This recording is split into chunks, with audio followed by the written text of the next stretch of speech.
गुरुपादुकाभ्यां नमः। समुपस्थित समादरणीय धर्म संघ पीठ परिषद आदित्य वाहिनी से संबद्ध पदाधिकारी सदस्यगण, सबसे पहले मैं आप सभी का हार्दिक अभिनंदन करता हूं। भगवत्पाद पूर्वामनाय गोवर्धन मठ पुरी पीठाधीश्वर अनंत श्री समलंकृत श्रीमद जगत गुरु शंकराचार्य महाभाग का 79वां प्राकट्य महोत्सव हम सभी 7 जुलाई को मनाने जा रहे हैं। वर्ष पूर्ति की दृष्टि से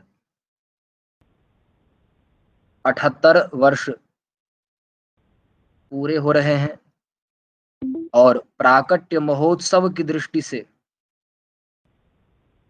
प्राकट्य के दिवस को सम्मिलित करके अद्यावधि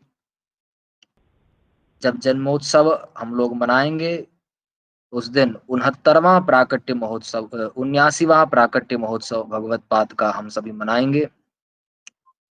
और जगत गुरु जी के निर्देशानुसार ही, चूंकि वे जीवन मुक्त महापुरुष हैं, देहात्मवाद से सर्वथा विनिर्मुक्त महापुरुष हैं, अस्तु स्थूल शरीर के इस जन्म को विशेष महत्व न देते हुए उनकी भावना यही थी, उन्होंने कहा कि हमारे जन्म दिवस को लेकर के कोई, हमारे प्राकट्य को लेकर ही कोई कार्यक्रम हो, महोत्सव हो, इससे अच्छा है राष्ट्रीय चेतना, राष्ट्र की रक्षा की चेतना सनातन धर्मियों में उत्पन्न हो, तदर्थ कोई कार्य हो। तो हम सबों ने भगवत पाद के जन्म दिवस के व्याज से विगत 2 वर्षों से उनके ही निर्देशन में राष्ट्रोत्कर्ष दिवस के रूप में इसे मनाने का कार्य आरंभ किया है। विगत के कई वर्षों में हजारों की संख्या में इस उत्सव में लोग सम्मिलित होते रहे हैं।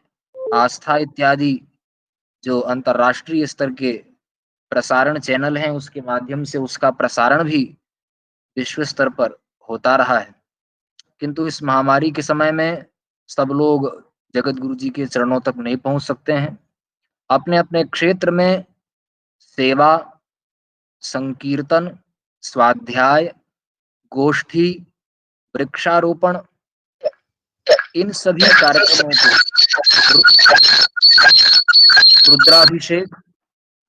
रुद्राभिषेक के अंतर्गत पार्थिव लिंग का पूजन, मिट्टी के भगवान शिव का लिंग बना करके पार्थिव लिंग का पूजन, जिसमें चारों वर्ण और चारों आश्रम के महानुभाव अधिकृत होते हैं, ऐसे पार्थिव लिंग का पूजन, इस प्रकार के कार्यक्रमों को हम सभी संपादित करें।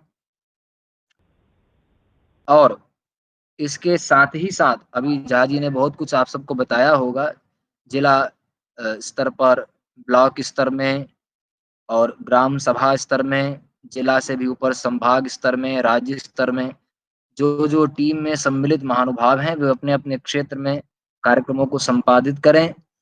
उससे पूर्व इस वेबिनार के बाद अपने अपने क्षेत्र में अपने अपने क्षेत्र के महानुभावों से संपर्क करके अपने अपने क्षेत्र की एक क्षेत्रीय मीटिंग आप वेबिनार के माध्यम से सभी लोग करें।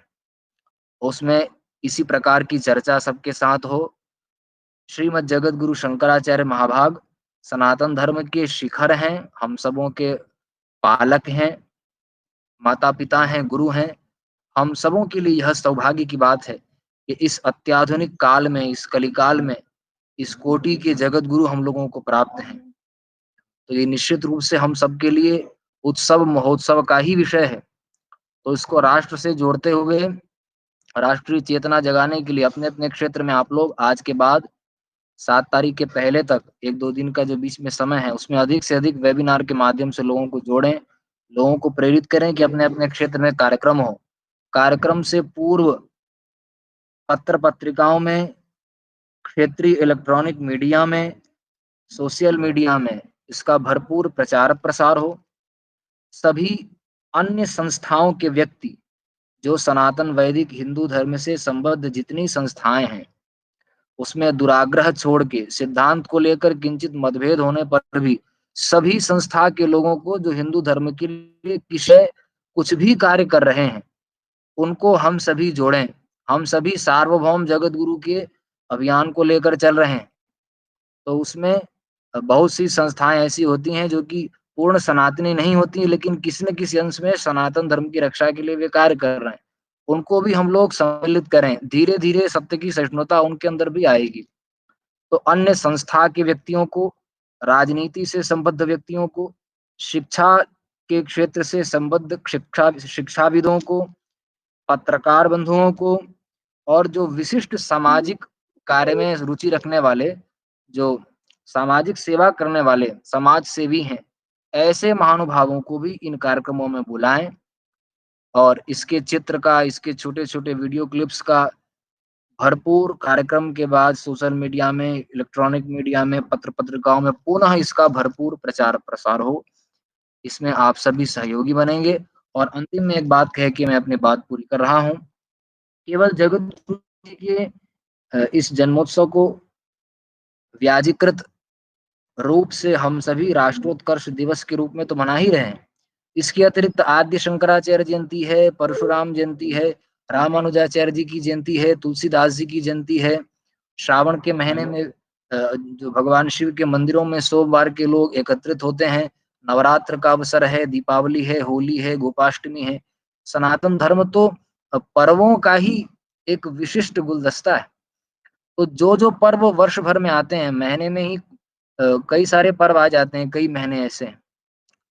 तो इन सब में हम सभी इस प्रकार के कार्यक्रमों का आयोजन करते रहें। जिस पर्व को लेकर के कार्यक्रम है, उसके बारे में अन्य लोगों को बुलाकर गोष्ठी करें। उनका भी भाव 2-2, 3-3, 5-5 मिनट की सीमा में सुनें। जगत गुरु जी के भावों से अवगत कराएँ। तो त्योहारों को मनाने का जो स्वस्थ स्वरूप जगत गुरु जी बताते हैं, उस पर चर्चा हो और उसका पर्याप्त प्रचार-प्रसार हो। शिक्षा विभाग के प्रकल्प हों, छोटे-छोटे मेडिकल कैंप तो खतरे की चीज़ होती है, लेकिन कम से कम गरीब जो लोग दवा नहीं खरीद सकते हैं, उनके लिए कुछ औषधियों का हम लोग उसकी व्यवस्था कर दें। तो इस प्रकार के छोटे-छोटे कार्यक्रम, सेवा के प्रकल्प चलने से संस्था अस्तित्व में आती है, लोगों की दृष्टि में आती है और मजबूत संगठन खड़ा होता है, व्यक्ति हृदय से आपके साथ जुड़ता है।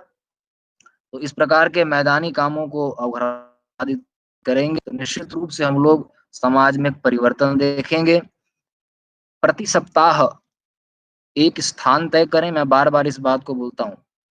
इन प्रकल्पों के साथ प्रत्येक सप्ताह में 1 दिन रविवार हो, मंगलवार हो, जिस दिन बाज़ार बंद होता है उस दिन अगर आप करना चाहते हैं या सरकारी छुट्टी की दृष्टि से रविवार को, 1 दिन सप्ताह में, एक स्थान नगर या गाँव के बीच का चुनें, जहाँ लोगों की दृष्टि पड़ती हो, लोगों की आवाजाही हो, संस्था का बैनर लगा हो, एक समय तय हो जिस समय से सब लोग आ सकें। प्रायः शाम के समय सब लोग समुपस्थित होने की स्थिति में होते हैं।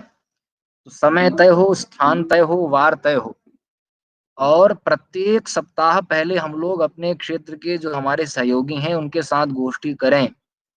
आप जिन्हें अपना सहयोगी समझ रहे हैं, जगत गुरु जी का अभियान है, प्रत्येक हिंदू 1 दिन में 1 घंटा और 1 रुपए सनातन धर्म के लिए निकाले, अपने क्षेत्र में उसका विनियोग करे।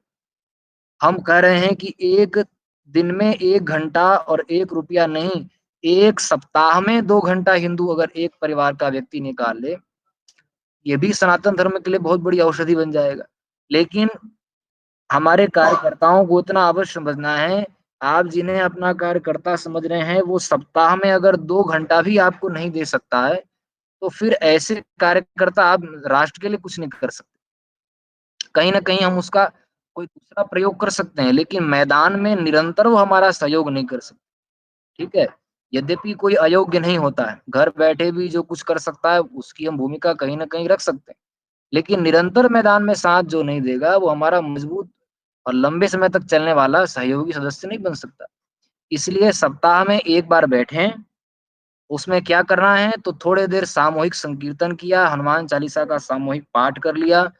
गुरुदेव ने जो 3 ग्रंथ लिखे हैं सामाजिक चेतना के लिए, बहुत सरल भाषा में लिखे हैं। नीति निधि, नीति सावित्री, नीति चालीसा, उसके एक-एक अध्याय का वाचन करना है।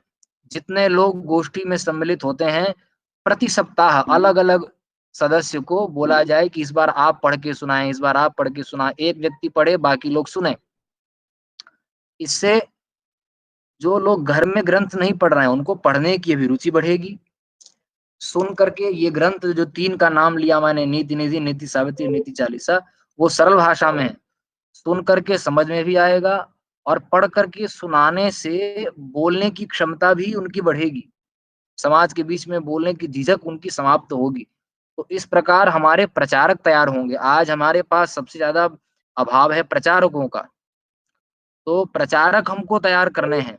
ऐसी स्थिति में ये जो साप्ताहिक प्रकल्प है, ये बहुत बढ़िया है और इसी साप्ताहिक प्रकल्प में जब अब गुरुदेव का प्राकट्य महोत्सव आ गया, शंकराचार्य जयंती आ गई, तो उसके 1-2 सप्ताह पहले ही गोष्ठी कर लिया, स्थान निर्धारित कर लिया, उस कार्यक्रम को व्यापक कर दिया।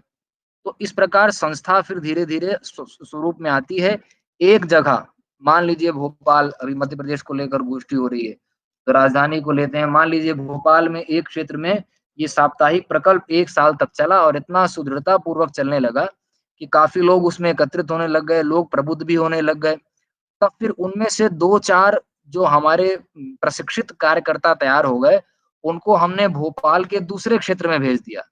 जगत गुरु जी ने कहा है कि पूर्व, पश्चिम, दक्षिण, मध्य 5 विभाग करना है। अब एक जगह हमारी गोष्ठी सफल हो गई साप्ताहिक, उन्हीं के सदस्यों को हमने दूसरे क्षेत्र में भेज दिया कि अब आप लोग दूसरे क्षेत्र में इसको आरंभ कराइए। तो पहली वाली गोष्ठी अपने समय से, अपने दिन से चल ही रही है।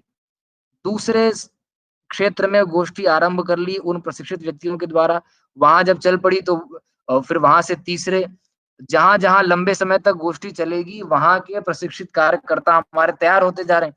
वो अन्य अ, जगह स्थानों पर गोष्ठी के लिए भूमिका प्रस्तुत कर सकते हैं। फिर 50 किलोमीटर, 60 किलोमीटर दूर एरिया को 7 किलोमीटर, 10 किलोमीटर दूर गोष्ठी शुरू करते हम 100-100 किलोमीटर के एरिया को कैप्चर कर सकते हैं। तो इसमें 2 साल, 2.5 साल का समय लगता है यहाँ तक पहुँचने में, लेकिन इससे स्थायी सफलता मिलती है, मजबूत कार्यकर्ता तैयार होते हैं, जो सचमुच में जिसको हम सैनिक कह सकें, जो सचमुच में प्रबुद्ध हों। ऐसे व्यक्तियों को निर्माण करने का यही तरीका है। तो मैंने इसमें और कुछ विस्तार से समास व्यास पद्धति से सभी विषयों को कहा है, भरपूर इसका प्रचार-प्रसार हो। 7 तारीख के लिए गुरुदेव के प्राकट्य महोत्सव को राष्ट्रोत्कर्ष दिवस के रूप में मनाने के लिए और प्रति सप्ताह के लिए भी दोनों ओर मैंने संकेत किया, आप सभी प्रबुद्ध महानुभाव इसमें ध्यान देंगे, बारंबार विचार करेंगे और सक्रियतापूर्वक केवल सुनने तक सीमित न रख करके इसको आप लोग रचनात्मक स्वरूप प्रदान करेंगे। इस आशा के साथ में अ, मैं जगत गुरु जी के चरणों में प्रणाम निवेदित करते हुए आप सभी का पुनः अभिनंदन करता हूँ। श्रीमद् जगद्गुरु शंकराचार्य भगवान की हर हर महादेव। जय जगन्नाथ।